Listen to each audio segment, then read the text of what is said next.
Það var fallegur sunnudagsmorgun 14. júlí sem tók á móti mér þegar ég skreið út úr tjaldinu upp úr klukkan 7. Logn, sól og hiti.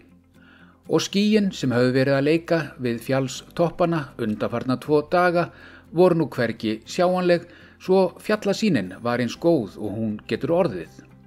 Ég tók því bara rólega þennan morgun og ætli klukkan hafi ekki verið farin að nálgast 8:30 þegar ég lagði af stað frá Egilsseli eftir að hafa meðal annars flogið drónanum í dágóða stund til þess að ná myndböndum af Skálastæðinu, Kollumúlavatni, Víðidal og öllum þeim fjöllum sem hægt var að sjá á þessum fallega morgni ásamt austurhluta Vatnajökuls. Leið mín þennan daginn lá að skálanum við Geldingafell, svo mín beið hátt í 20 km ganga. Hér ég komin norður fyrir Kollumúlavatn sem var svo gott sem spegilslétt þennan morguninn.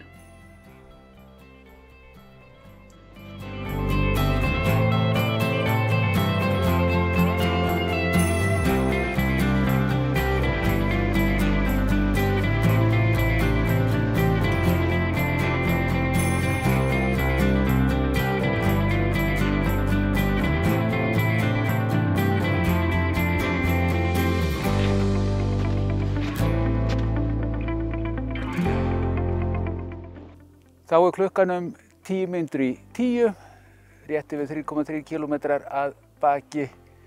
Það hefur verið hægt farið yfir, enda útsýnið eins og sjá má stórkostlegt, mikið stoppað, tekna myndir, sest niður, hort og notið og ég ætla einmitt að setja hérna í smá stund og horfa yfir á jökulinn og njóta umhverfisins, skelli kannski líka í mig einu súkkulaði.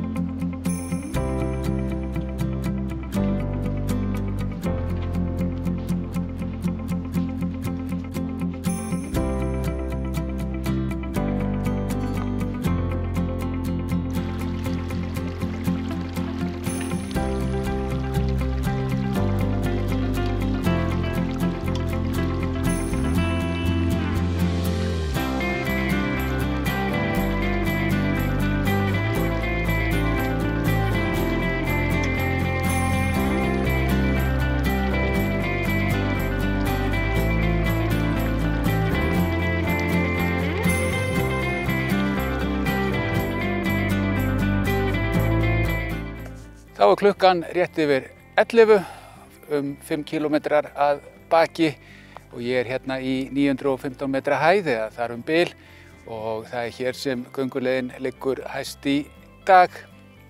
Eins og sjá má þá útsýnið stórkostlegt og þá ég að tala landslagið fyrir aftan mig. Leiðin heldur svo áfram hér til norðurs, Geldingafelli hérna á milli Jökulsins og Snæfells og þar austarmegin, þar skálinn.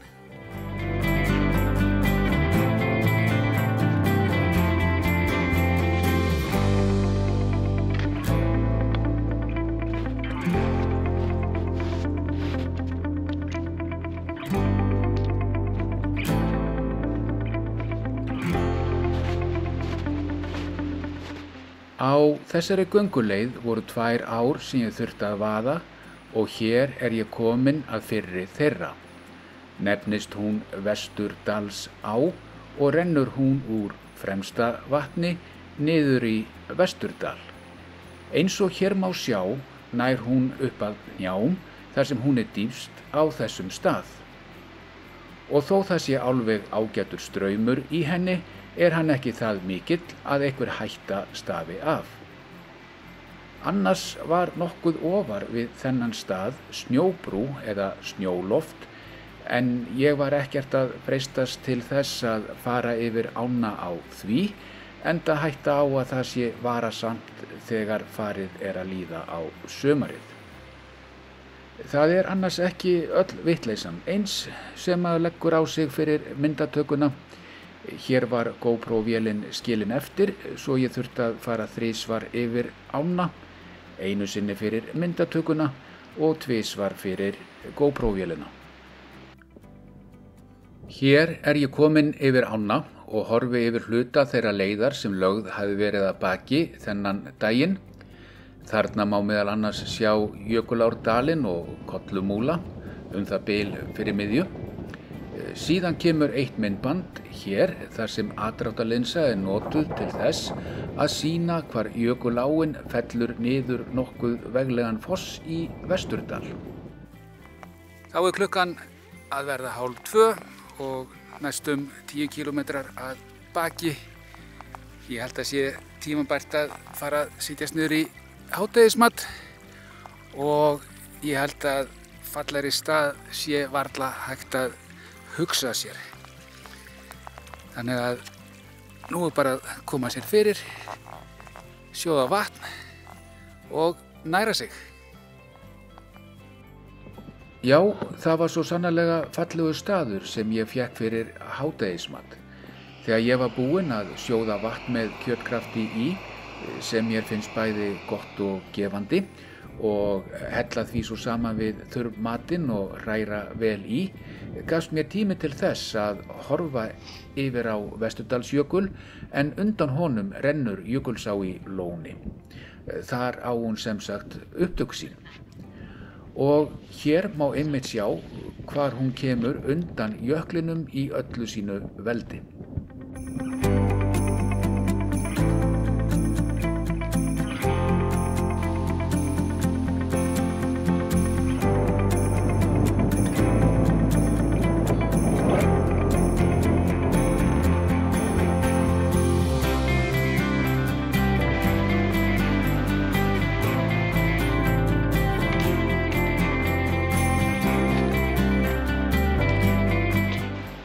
Hér klukkan 3:30 og ég kominn þangað sem leiðin liggur frá Vesturdalsjökli, svo þarna styttist í að ég missi sýnina yfir á hann.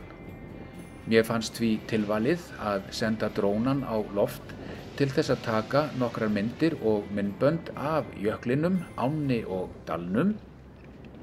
Í þessu myndbandi horft eftir Vesturdal til suðausturs og þá yfir hluta þess svæðis sem ég hafði gengið þennan daginn. Hér ég búinn að snúa drónanum í 180 gráður og beinist hann nú í norðvestur að Vesturdalsjökli þar sem Jökulsá í Lóni kemur undan honum. Eftir flug í smá tíma var drónanum lent þó gaman hefði verið að geta flogið honum aðeins lengur, en það þarf víst að fara sparlega með rafhlöðurnar í ferð sem þessari. Eftir þetta myndatökustopp hélt gangan áfram að skálanum við Geldingafell.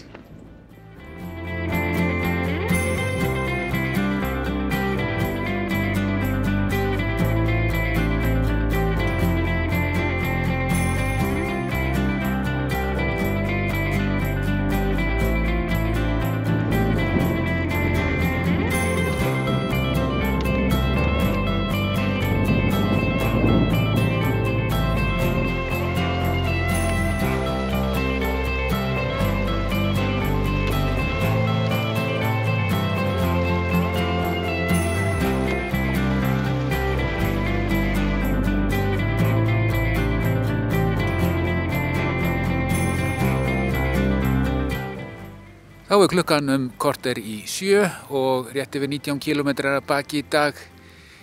Nú þarf ég bara að finna mig stað til að koma tjaldinu fyrir, semst til að tjalda, og síðan það matur og önnur svona kvöldverkefni sem fylgja ferðalagi eins og þessu.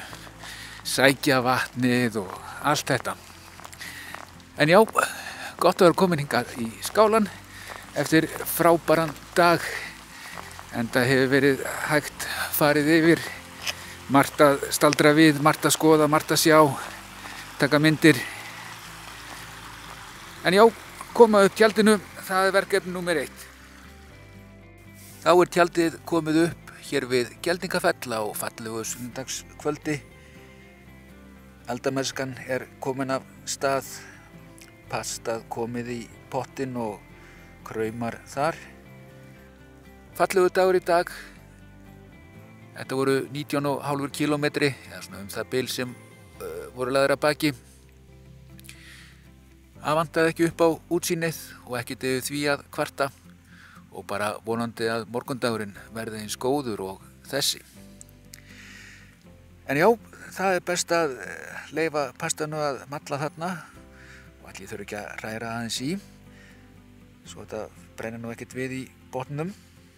Þá komið að því að bæta aðeins út í pastað.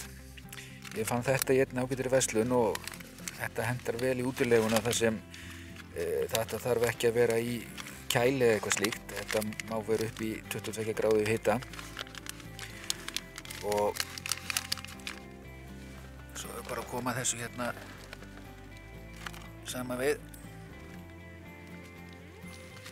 Þetta er hérna í 2 hólfum.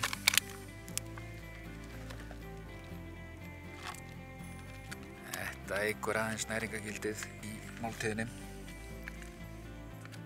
Þá er potturinn kominn af gasinu og það er ágætilegur sans að rjúka. En ég ætla líka að bæta hérna smá ólífuolíu við þetta. Það er ljómandi fínt. Og það er ekki bara ólífuolían, það er líka kryddskammturinn góði. Og mér finnst gott að hafa dálítið vel útilátið af þessu kryddi. Og ég læt það eftir mér. Þá lítur þetta svona út. Það er búið að hræra vel í þessu og nú er bara málið að leyfa þessu að standa aðeins, rjúka aðeins og síðan að fara að gæða sér á þessu. Þetta verður gott. Þá er mánudagsmorgun 15. júlí runnin upp. Klukkan er hér korter í 8. Það er fallegur dagur eftir góðan svefn. Þetta er svo sem ágætis flötur þó að þarna undirlagið mætti vera grænna. En já, það er fallegur dagur. Það ætlar að vera sama sólskinnið fram eftir degi að minnsta kosti og var í gær. Þannig að ég á eftir að pakka niður og skella á mig síðan sólavörninni og svo verður haldið af stað. Ég lagði af stað frá skálanum við Geldingafell 20 mínútur yfir 8. Mín beið þennan daginn 30 km löng ganga með áfangastað við Laugarfell. En þar sem ekki er mjög mikið hækkanir á þessum hluta gönguleiðarinnar og rúmir 2 km eru eftir malarvegi og síðan 14 km eftir malbikuðum vegi var þetta þægileg dagleið og tiltölulega fljót farin. Eftir aðeins nokkur 100 metra göngu frá skálanum við Geldingafell kom ég að jökulánni Blöndu sem rennur úr samnefndum jökli. Þessa sæmilega veglegu jökulá þarf að vaða og þar sem ég setti einbeitninguna í það, sem sagt að vaða yfir hana, var öllum myndatökukúnstum sleppt svo maður kæmist nú örugglega klakklaust yfir. Og eftir að ég var komin yfir, án nokkura vandræða, hélt gangan áfram með fallegu útsýni, meðal annars yfir að Snæfelli, hæsta fjalli á Íslandi utan jökla og er það fjall 1833 metrar á hæð. Hér er ég farin að nálgast Eyjabakka sem er næst stærsta gróna votlendissvæði á hálendi Íslands. Í dag eru Eyjabakkar hluti af Vatnajökulsþjóðgarði og árið 2013 var það samþykkt sem alþjóðlega mikilvægt votlendissvæði. Á Eyjabökkum er stórt varpland heiðargæsa en þar verpa mörg þúsund pör á hverju ári. Áin sem þarna sést kvíslast er Jökulá í Fljótsdal og grænu svæðin í henni nefnast Þóriseyjar.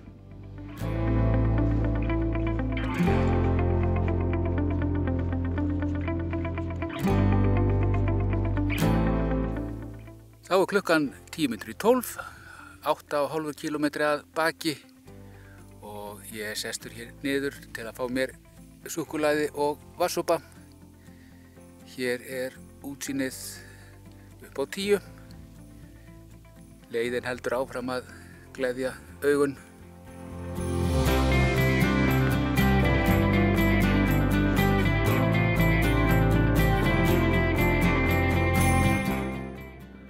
Nokkuð hreindýr á þessu svæði og ég var svo heppinn að sjá allstóra hjörð af þeim. En þar sem ég vildi ekki styggja þau með drónaflugi verða þessi myndbönd hér úr fjarska að duga. Það alltaf gaman að sjá þessi fallegu dýr í náttúru Austurlands.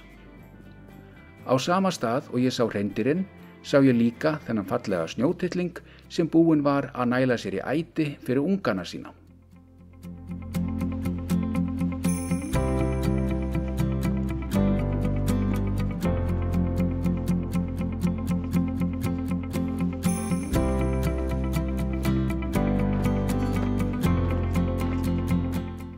Hér ég kominn að norðurenda Fólavass sem ásamt Kelduárlóni myndar allstórt stöðuvatn og þar sem klukkan var farin að verða 1:30 fannst mér orðið tímabært að setjast niður og fá mér smá næringu.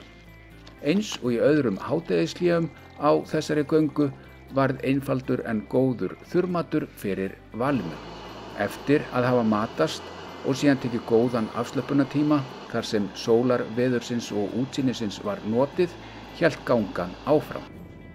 Hér ég kominn að Malbikskafla gönguleiðarinnar og þarna eru þá 14 kilometrar eftir að Laugarfelli. Vatnið sem þarna sést í Ufsarlón og hjá því fannst mér tilvalið að senda drónan á loft. Hér drónanum beint til suðvesturs. Fremst má sjá Eyjabakkafoss, til vinstri eða austanmegin við Jökulsá í Fljótsdal má síðan sjá Eyjabakka. Þarna má líka sjá Kelduárlón og Fólavatn þar sem ég settist niður í hádegismatinn. Og einnig má meðal annars sjá Blöndujökul, Kverkjökul og Eyjabakkajökul sem allir ganga út af Vatnajökli. Hér tekur drónin snúning til vesturs í áttina að Snæfelli og svo heldur snúningurinn áfram til norðurs og þarna má meðal annars sjá í Laugarfell.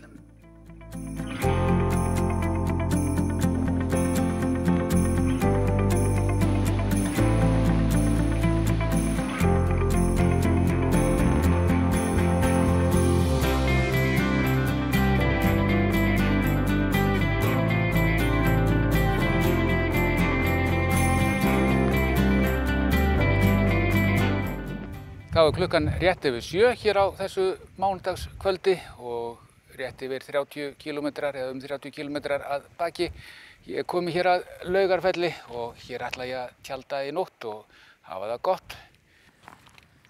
En já, það bara að halda hérna áfram og koma sér að þjónustu húsinu, skrá sig inn á tjaldsvæði og síðan bara koma sér fyrir. Aldrei að vita nefnum maður skellir sér í sturtu og kíkja bara í botn líka. Sjá til hvernig spilast úr kvöldinu. Og já, eftir að tjaldið var komið upp við Laugarfell, skellti maður sér í heitu laugina og naut þess að slappa af í fallegu umhverfi. Síðan var það vel útilátin kvöldverður með góðum drykkjum, en einn af þessum 3 stóð þó upp úr.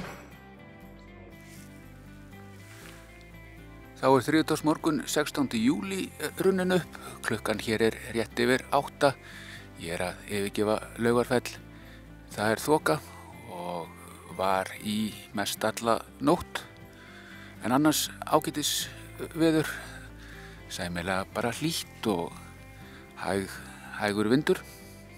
En það nú vonandi að útsýnið skáni þegar líður á morguninn. Og maður fá að sjá hérna leiðina sem framundan eins falleg og hún nú og þetta sem sagt Fossagangan svokallaða og hún eitthvað 14 kilometra löng og þá lýkur göngunni við óbyggða setrið.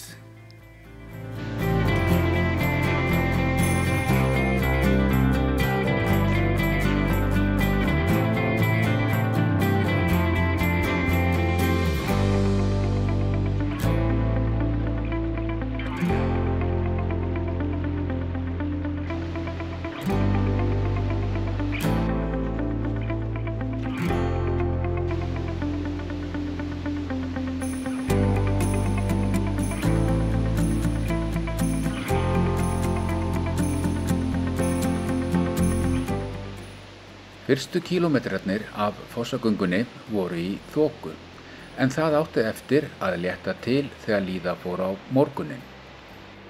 Hér ég farinn að nálgast fossinn Faxa, sem einn stærsti foss Austurlands. Nærri honum göngubrú yfir Laugará og aðeins nokkrum metrum neðar rennur sú á í Jökulsá í Fljótsdal og hér má sjá Faxa og síðan liggur leið drónans yfir brúna og aðeins upp með Laugará. Fossinn sem hér birtist í þokunni nefnist Stuðlafoss og 15 metra hár. Eftir drónaflugið hélt gangan yfir brúna áfram og þó Laugará sé ekki breið á, þá auðveldar sú brú ferðina yfir hana mikið. Hér ég kominn yfir og farin að fylgja Jökulsá á Fljótsdal að óbyggða setrinu. Eins og sjá má fossinn Faxi ekki mjög hár þó hann sé nokkuð breiður og vatnsmikill. Flott að sjá hvernig tært vatnið frá Laugará sameinast Jökulsá í Fljótsdal.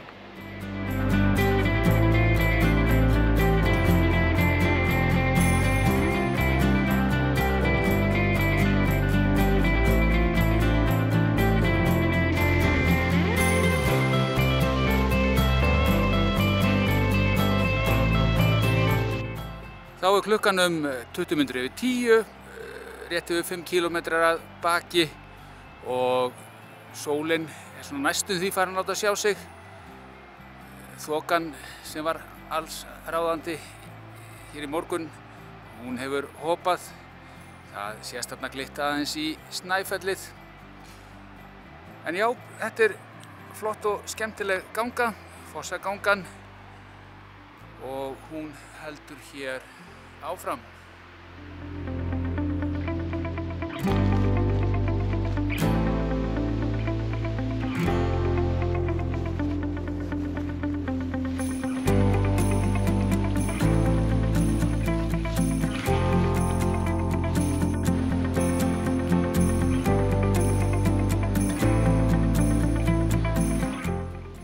Hér klukkan 20 mínútur yfir 12 og ég aftur kominn að nokkuð veglugum fossi, eða Ófæruselsfoss eins og hann nefnist. Og eins og sjá má þá ágætur kraftur í honum.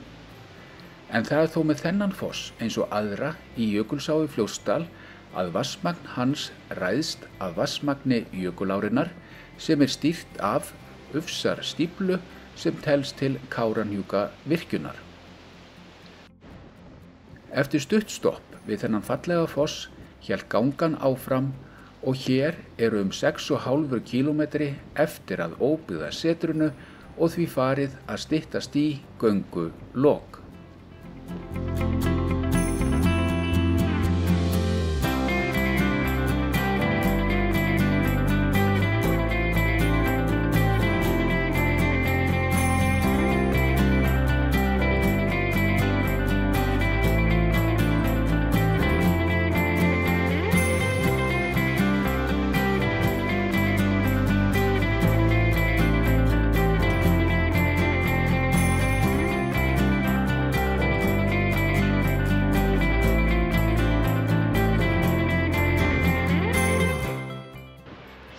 Þá klukkan 10 mínútur yfir 2.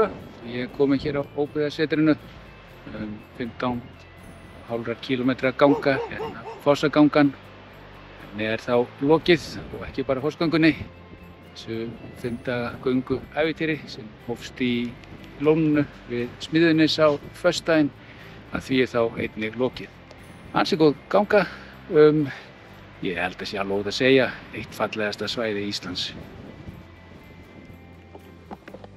Já, þá var göngunni lokið og lítið annað fyrir mig eftir að gera en að bíða eftir farinu frá óbyggða setrinu. Og meðan ég beið eftir því settist ég inn og fékk mér léttar veitingar.